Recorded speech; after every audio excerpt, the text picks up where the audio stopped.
अस्सलाम वालेकुम। Chapter number 19 हमने स्टार्ट किया, जिसमें आज हम लेक्चर नंबर 6 को डिस्कस करेंगे और एक्सरसाइज हमने स्टार्ट की हुई 19.1। सो 19.1 में क्वेश्चन नंबर 7 करने जा रहे हैं, जिसमें आपको शो करना है कि A B is not equals to B A. Generally आपको पता होना चाहिए मैट्रिसेस में ऐसा ही होता है कि ए बी मल्टीप्लाई बाय, यानी ए बी मल्टीप्लाई कीजिए और बी ए को मल्टीप्लाई कीजिए, आंसर हमेशा डिफरेंट आएगा। किसी ख़ास केस में ऐसा हो सकता है कि सेम आए, बट नॉर्मली हमेशा क्या आएगा, डिफरेंट आएगा। जबकि जनरली मैथमेटिक्स में आपको पता है ऐसा नहीं होता, 3 इंटू 4 करें या 4 इंटू 3 करें आंसर सेम आता है। बट चूंकि ये मैट्रिसेस हैं, इसके अंदर सारा जो मसला आता है वो ऑर्डर का आता है, इसलिए ए बी मल्टीप्लाई हो रहा हो या बी ए मल्टीप्लाई हो रहा हो, दोनों का अलग अलग मतलब होता है। सो आइए ये जो हमने बात की अभी, इसको हम समझेंगे इस क्वेश्चन के अंदर कि क्यों जो है ए बी बराबर नहीं हो सकता बी ए के।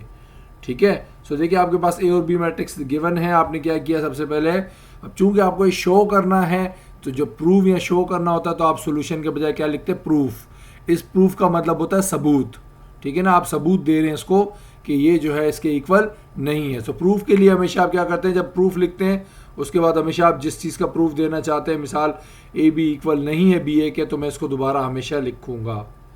उसके बाद हमेशा हम क्या करते हैं, किसी एक साइड को सिलेक्ट करते हैं। तो लेफ्ट हैंड साइड मान लीजिए मैं ले रहा हूँ, सो मैं लिखूंगा टेकन लेफ्ट हैंड साइड, और जो लेफ्ट हैंड साइड होगी उसको एक बार दोबारा लिख कर दिखाऊंगा कि ये मैंने लेफ्ट हैंड साइड ले ली है और अब मैं इसको क्या करने जा रहा हूँ, सॉल्व करने जा रहा हूँ। ठीक है, तो अब आप यहाँ पर क्या करेंगे, ए बी जो है आपके पास ये आ गया, ए इंटू बी लिख दिया। पहले ए लिखा हुआ है, इसका मतलब पहले ए का मैट्रिक्स लिखूंगा, बी लिखा है देन बाद में बी का मैट्रिक्स। याद रहे इसमें अगर आप आगे पीछे लिख देंगे आंसर गलत हो जाएगा। मैट्रिक्स के अंदर सारा कमाल ऑर्डर का है। तो ए बी का मतलब ए को फर्स्ट लिखेंगे, बी को सेकंड। तो देखिए ए को जब आप बी से मल्टीप्लाई करेंगे, हमने डिस्कस किया था लास्ट वीडियो में भी कि मैट्रिसेस को मल्टीप्लाई करते हैं और किस तरीके से हर रो को नेक्स्ट कॉलम से मल्टीप्लाई करते हैं। तो देखिए आपकी फर्स्ट रो 8 2 -1, इसको हमेशा पहले मल्टीप्लाई करूंगा इस कॉलम से, देन इस कॉलम से, देन इस कॉलम से। कैसे करेंगे, तो देखें 8 मल्टीप्लाई होगा 1 से, 2 मल्टीप्लाई होगा इस नीचे वाले 2 से, और -1 मल्टीप्लाई होगा इससे 0 से। तो इस तरीके से एक रो और एक कॉलम आपस में मल्टीप्लाई हो जाती है। सिमिलरली यही काम हम दूसरी कॉलम के लिए भी करेंगे। 8 मल्टीप्लाई हो जाएगा 4 से, 2 मल्टीप्लाई हो जाएगा 5 से, -1 मल्टीप्लाई हो जाएगा 4 से। Similarly for the third row, first row in the third column, 8 multiply हो जाएगा -4 से, 2 मल्टीप्लाई हो जाएगा 7 से, एंड -1 मल्टीप्लाई हो जाएगा -3 से।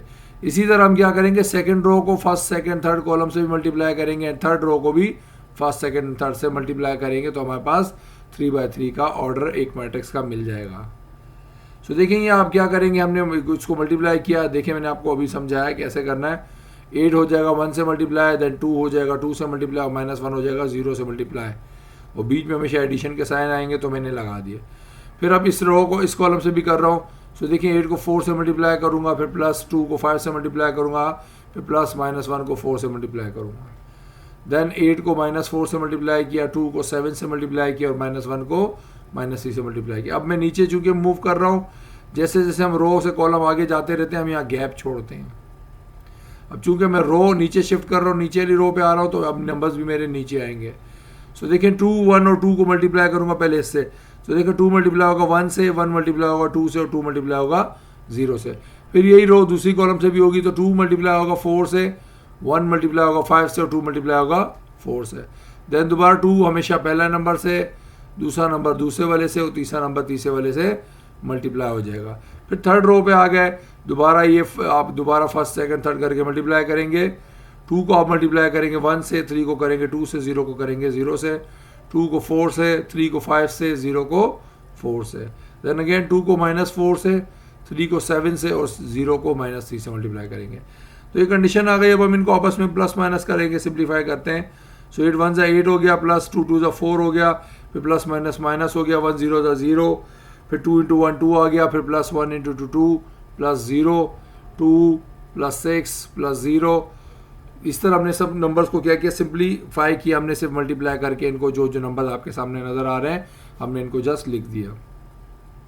अब हम क्या करते हैं, अब जब मल्टीप्लाई कर लेंगे सिंपल, आप छोटी मोटी मल्टीप्लिकेशन के बाद अब आप क्या करेंगे, इनको मज़ीद ऐड करेंगे। ठीक है, ये आया था। अब इनको हम जब ऐड करेंगे आपस में, तो देखें आपने इन तीनों को ऐड किया, 8 में 4 ऐड किया 12, तो ये एज इट इज़ आ गया। फिर 2 में 2 4 ऐड हो गया, 2 में 6 ऐड किया 8 हो गया, 32 में 10 ऐड किया 42 होगा, माइनस किए 4 तो 38 होगा। तो अब इन सबको जब मैंने प्लस माइनस किया तो मेरे पास ये टर्म्स आप देख सकते हैं आई हैं, डैट इज़ ए बी। अब चूंकि ये मेरा लेफ्ट हैंड साइड का आंसर है तो इसका मैं नाम रख देता हूँ कि लेफ्ट हैंड साइड का आंसर जो है ये आया है। अब हम क्या करेंगे, हमेशा की तरह दूसरी साइड को भी लेंगे और उसको भी सॉल्व करेंगे। तो अब मैं लिखूंगा taking right hand side, it means right hand side जो है उसको मैं एक बार लिख के दिखाऊंगा, उसके बाद मैं क्या करूंगा, उसको सॉल्व करूंगा।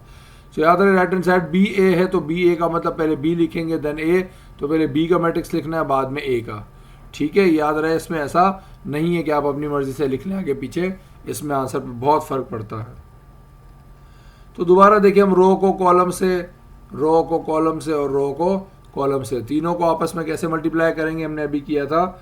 इस रो को पहले इस कॉलम से, देन इस कॉलम से और देन इस कॉलम से। और कैसे करते हैं, पहला नंबर पहले नंबर से होता है, दूसरा दूसरे वाले से और तीसरा तीसरे वाले से, but in the form of row to column.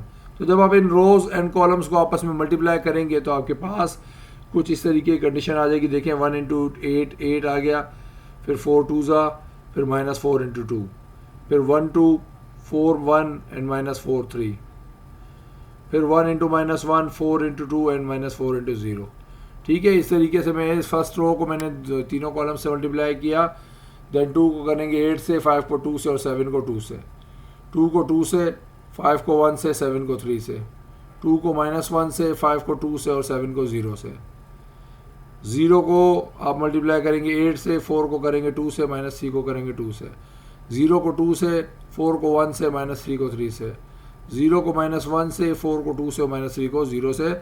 जब आप मल्टीप्लाई करेंगे ये कंडीशन आ जाएगी। अब इस कंडीशन को हम क्या करेंगे, मजीद सिंप्लीफाई जब करेंगे तो देखिए मल्टीप्लाई सिंपल हम क्या कर रहे हैं, मल्टीप्लाई जो करना था आपको वो करना है।